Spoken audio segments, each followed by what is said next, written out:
Ce jeudi, SpaceX lançait pour la première fois le couple Starship Super Heavy pour un vol inaugural qui allait s'avérer rétro en couleur. Si le Starship a bel et bien magnifiquement décollé, il y a aussi eu énormément de problèmes au sol entre un pas de tir et une ferme de carburant lourdement endommagée, des possibles problèmes de moteur qui pourraient s'avérer compliqués à régler, et encore quelques autres.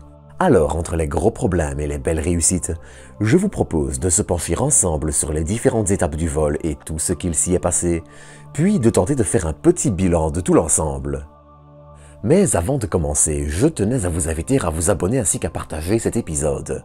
D'autre part, si vous avez des remarques ou questions, n'hésitez pas à les laisser en commentaire. Allez, à tout de suite pour une nouvelle dose d'espace.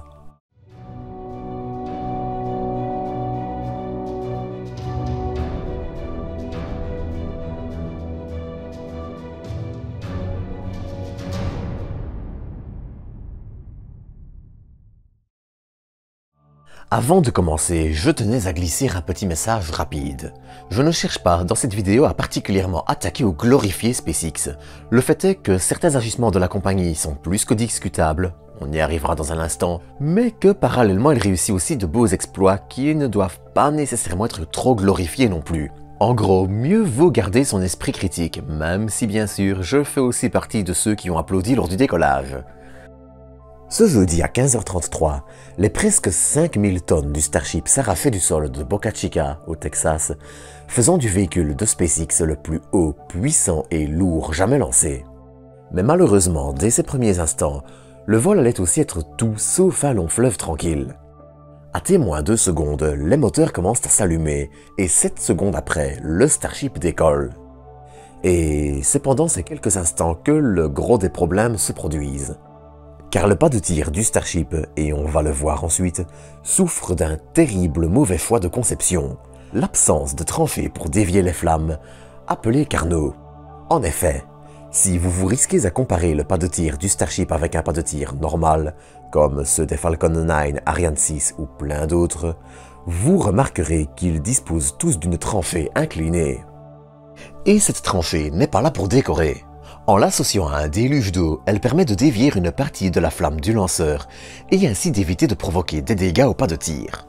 Le déluge d'eau permet à la fois de baisser légèrement la température et d'absorber une partie des vibrations en atténuant le son, et la forme de la tranchée permet à la flamme de s'évacuer en faisant subir un minimum de pression au pas de tir. Mais ce déluge d'eau, que SpaceX a fait le choix de ne pas utiliser pour ne pas se fatiguer à recycler une eau ne pouvant être déversée dans une réserve, a aussi un autre but, atténuer le son.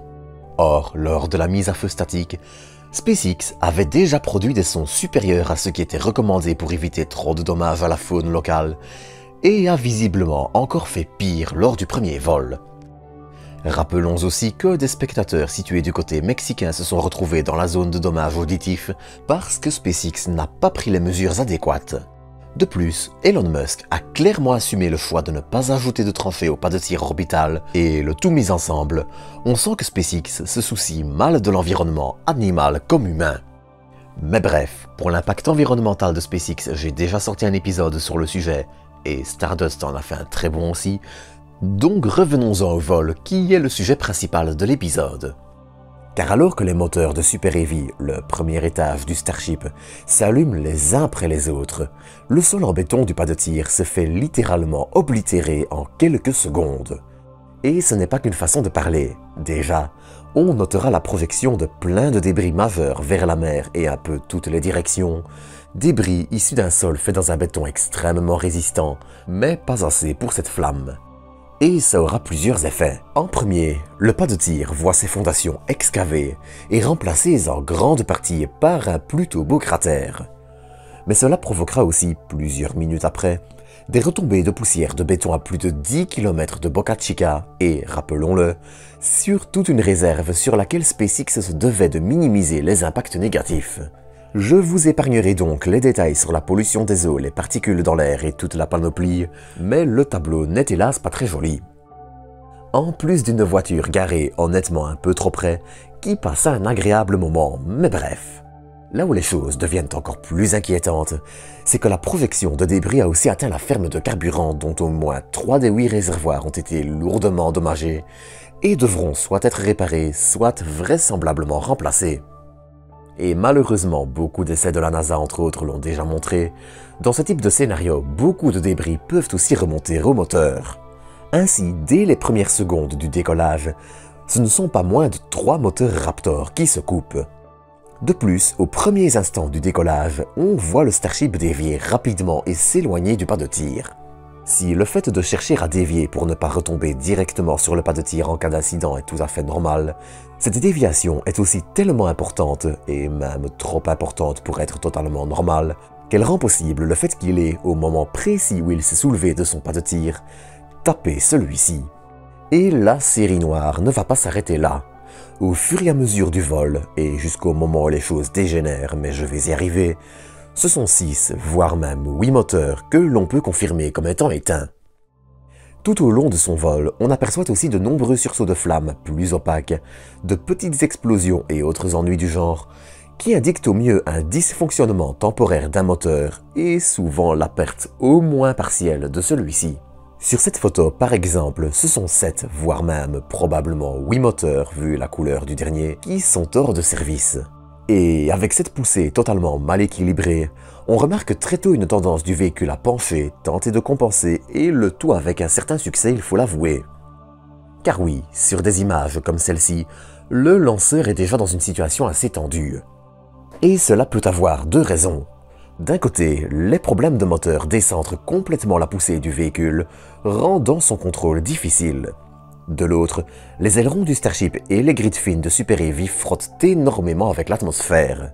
Et même s'ils ajoutent peut-être parfois un peu de stabilité également, tout joueur de Kerbal Space Program le sait, quand l'avant est moins aérodynamique que l'arrière, c'est plutôt moche pour la stabilité.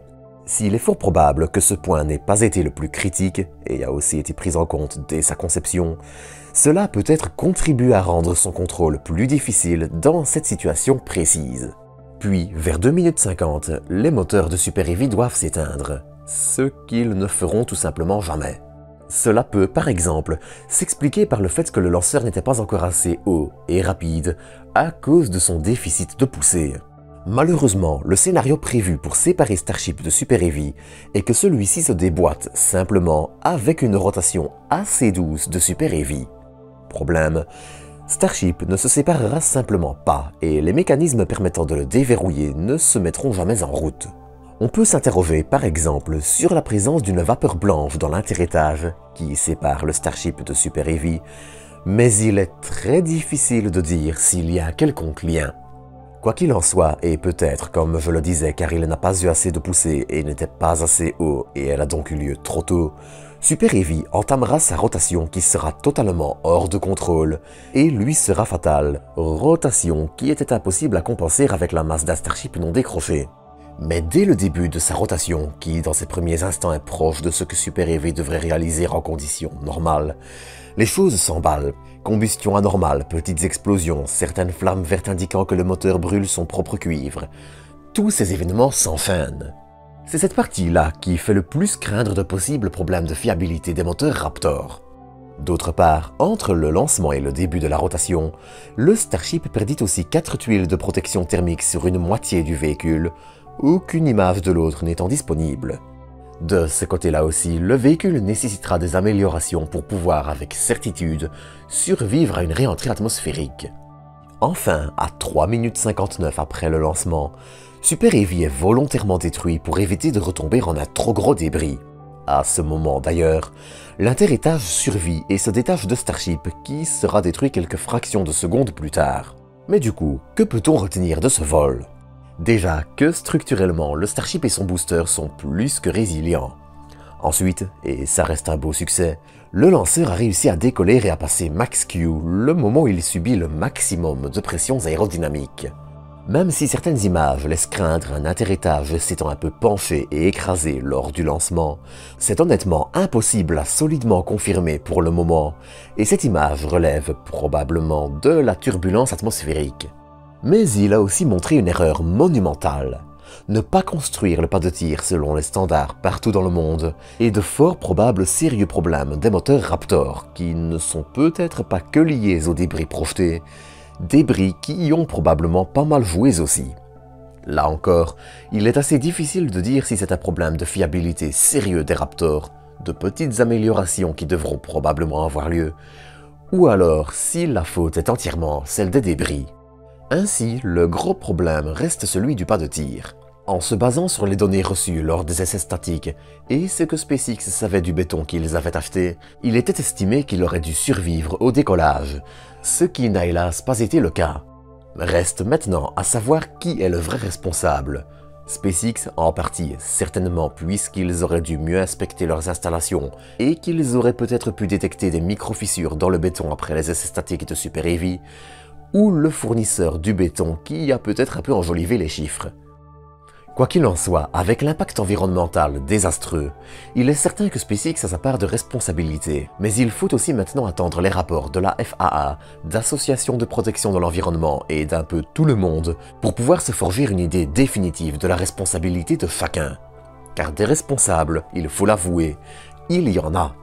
Comme solution, Elon Musk annonçait ainsi que SpaceX a entamé la construction, il y a 3 mois, d'une plateforme en acier devant aller sous le pas de tir, plateforme qui serait refroidie par un circuit d'eau et permettrait d'éviter ces problèmes. Hélas, cette dernière n'étant pas prête à temps, il fut estimé que le béton devait résister et ne poserait pas problème, ce qui fut hélas une terrible erreur de jugement pour les installations au sol, le lanceur, et surtout le plus important, la réserve naturelle. On rappelle quand même que plein d'espèces de tortues, oiseaux et autres animaux protégés se trouvent dans ces environnements, que ce sont des espèces protégées et en voie de disparition, et qu'il y a quand même une réglementation assez stricte que SpaceX a, par le passé, déjà montré avoir tendance à ne pas toujours suivre. Certains efforts sont faits, c'est un fait, mais malheureusement, il y a aussi de belles erreurs à côté. En tout cas, entre les dégâts aux installations au sol et les changements de design qui vont s'imposer, il est très peu probable de voir le retour en vol du véhicule avant au moins plusieurs mois. Mais ça, on en reparlera le moment venu. En attendant, c'est ici que je vais vous quitter pour aujourd'hui. J'espère que vous aurez apprécié cet épisode et je vous dis à bientôt pour de nouvelles doses d'espace.